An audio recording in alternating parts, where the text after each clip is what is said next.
Hello YouTube. Robert Alvarez, the Psychic Witch, also known as Mr. Lighting on a Fan. How you doing? So right now the time is approximately 8:35 p.m. 8:35 p.m. Eastern Time, and the date is Tuesday, August 25th. Yes, 2020. Right now the moon is waxing in Sagittarius, and the sun is transiting in Virgo. This is my next video in the Pride Tarot More Than a Walkthrough series of videos. I hope and pray that all of you have been enjoying this series of videos.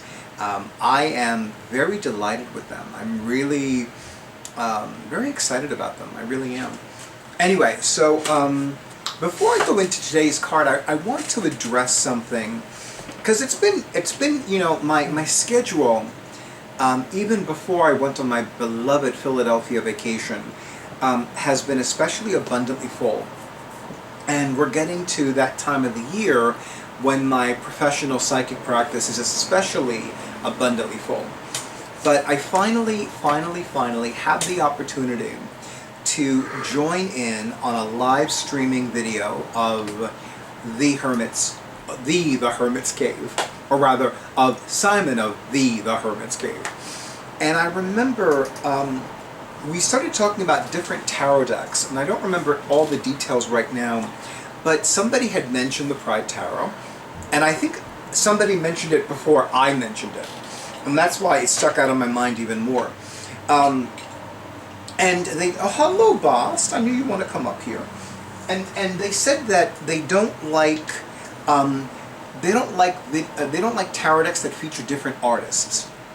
And believe it or not, I'm inclined to agree with them. Like, it's not my preference.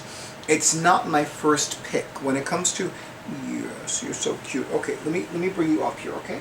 I'll bring you up here so you can, like, have fun in the video. Bast has been doing this a lot, especially after Corey died. I've noticed that I am thoroughly convinced that Corey has sent Bast to give both my awesome audiovisual person, Drake, who was Corey's buddy, and me extra cat cuddles. And she does this a lot. So, I love you so much. Isis is not looking at me, and I have no idea what Durga is, but anyway. So, you know, that's usually because I do prefer tarot decks that feature only one artist. That's my personal preference, and it just works for me. But given that I am a gay man, given that I do not do enough LGBTQIA+ content on my YouTube channel, which I would like to continue moving in the direction of making my YouTube channel more multifaceted and more honoring of the intersectionality of Robert Alvarez, as in just Robert Alvarez, me, you know, the person, the complete being. So, you're so cute, I love you.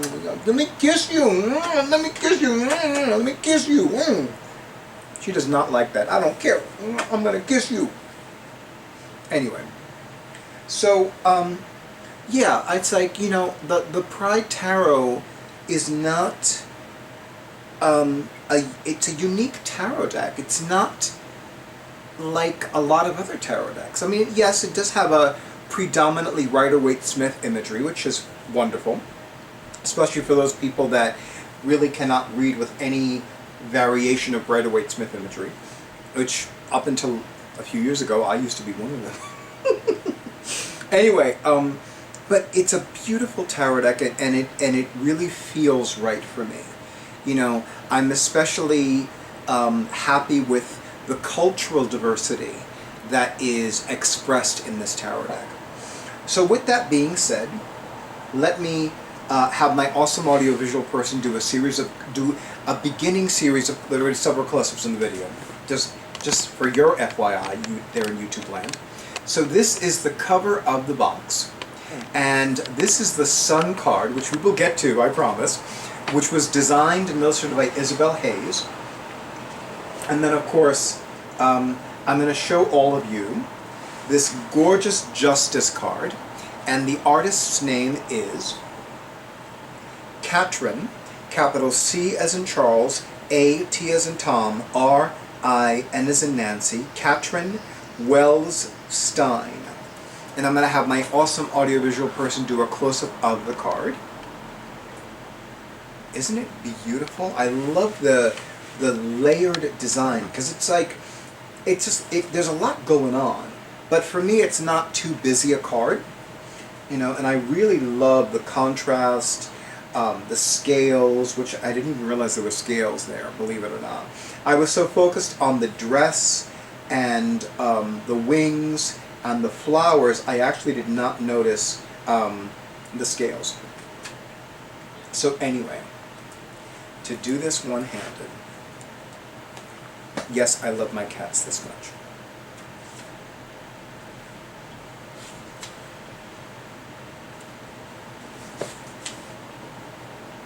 Where are you? Oh, and I did check. She's in the guidebook. Okay, you ready? You ready, boss? Okay, so, oh, I'm reading the wrong part. Well, I might as well read this since I'm here. So, Catrin Welz-Stein uses digital images to express her, okay, boss, to express her creativity and tell unique stories. Her collage artwork has an ethereal feel that explores the area between imagination and reality. Indeed, there is an ethereal quality to this image. It's like, is this the dream or is this the reality? You know, reality with quotation marks. Catrin lives in Germany with her husband and 2 children, but has also lived in Korea and Malaysia. Thus, there is also a subtle Asian influence in her work. Yes, the woman's face looks slightly Asian. Yeah, I would say so. She is the creator of Oracle of Mystical Moments, published by US Game Systems Incorporated. And she has an account with Redbubble. I love Redbubble. Redbubble is super cool. And she has an Instagram page, so I'm going to link her Redbubble page, and I'm going to link her Instagram page. Now, Justice. Oh, and of course I'm going to have my awesome audiovisual person do a close-up of the cover of the guidebook, which I love. I love this cover. You know, my intention is to get through at least the major arcana and maybe at least one of the suits of the minor arcana before the conclusion of 2020. I need to work on that. Because for too long I've been feeling like I'm behind on my videos. Because I usually feel like I am. I don't know. Anyway, Trump 11, Justice by Catrin Welz-Stein. The Justice card in Tarot deals with karma and universal order, or as Dr. Catherine Ponder would say, divine order. This Justice card shows a woman who is balancing a scale around her neck. She wants to make a fair decision without any prejudice. The different colored flowers in her hair represent the differences in human in human beings, especially sexual preferences. By holding the flowers in her hands at the same height, Justice wants to show that everything should be handled impartially. As I would say, get a bullhorn and shout it louder for the bitches in the back. Seriously. All people ought to be treated equally. Louder for the bitches in the back! Coño. The velvet sword in her hair. Ooh. Oh, it is a sword. It looks more like a dagger though. I thought it was like a hair stick. What do I know? I've never had hair long enough for hair sticks, so what do I know? The velvet sword in her hair is an encouraging reminder to stay strong in the fight for gay rights. I'm going to read from the middle to the end of this again. The different colored flowers in her hair represent the differences in human beings, especially sexual preferences. By holding the flowers in her hands at the same height, Justice wants to show that everything should be handled impartially. All people ought to be treated equally. The velvet sword in her hair is an encouraging reminder to stay strong in the fight for gay rights. And she has her autograph here. Okay, so some thoughts about the Justice card from yours truly, Robert Alvarez, the Psychic Witch. But first, a sip of coffee.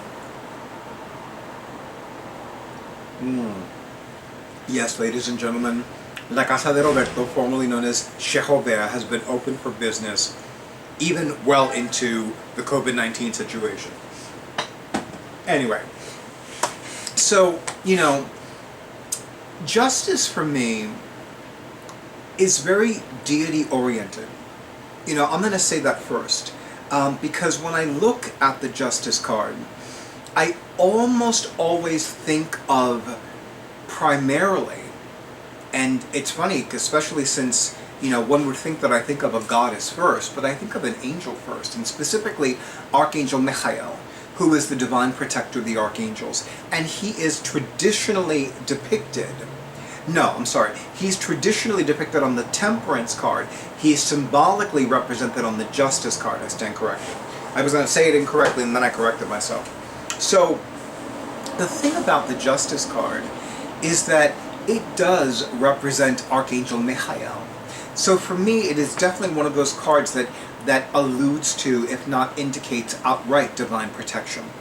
However, in an ancient Egyptian-themed tarot deck, it depicts Mayet. Mayet is not to be confused with the goddess Isis.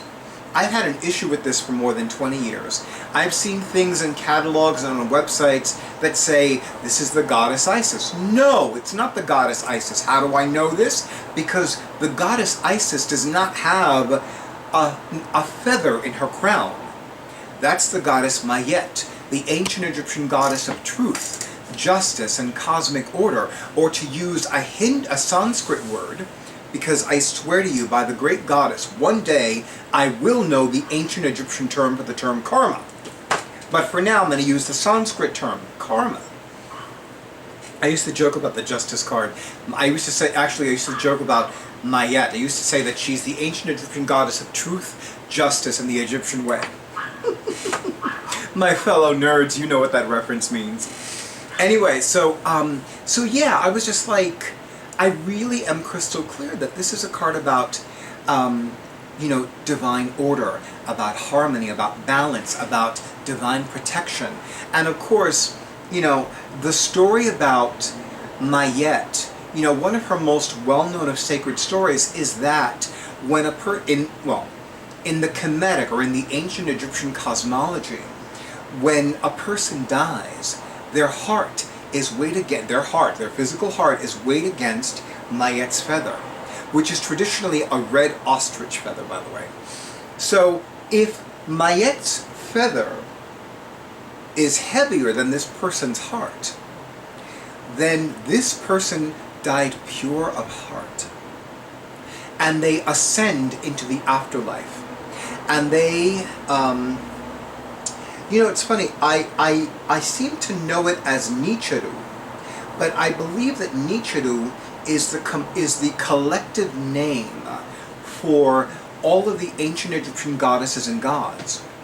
Just like Orishas is the collective name for the deities of Yoruba, or of Lukumi, what in Cuba, Puerto Rico, and in the United States is often called Santeria.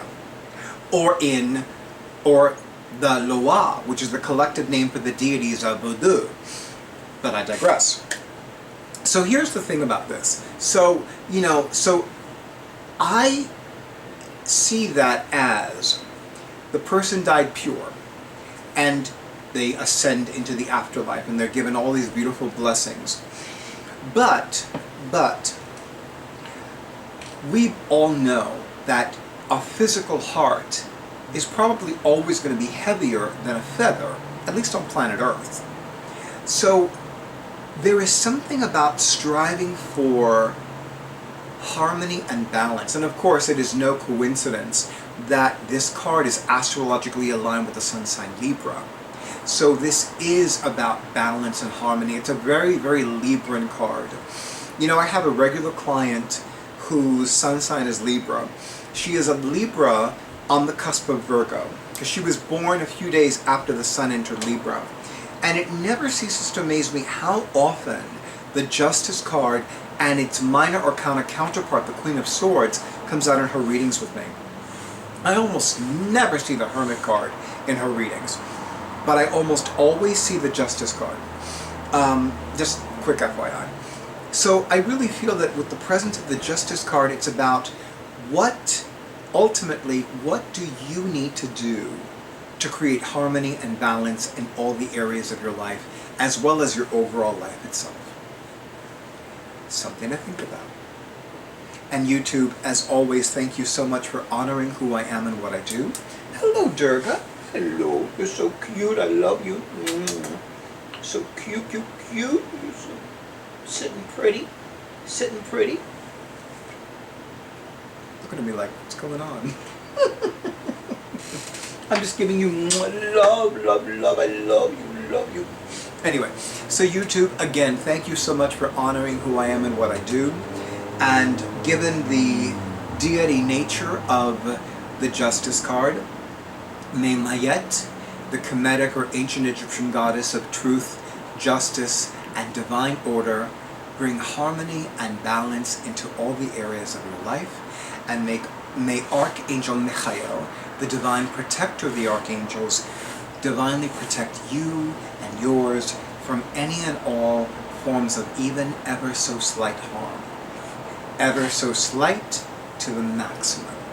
May you and yours and all the things that all of you have and own and use be divinely protected. And Isis is hissing again.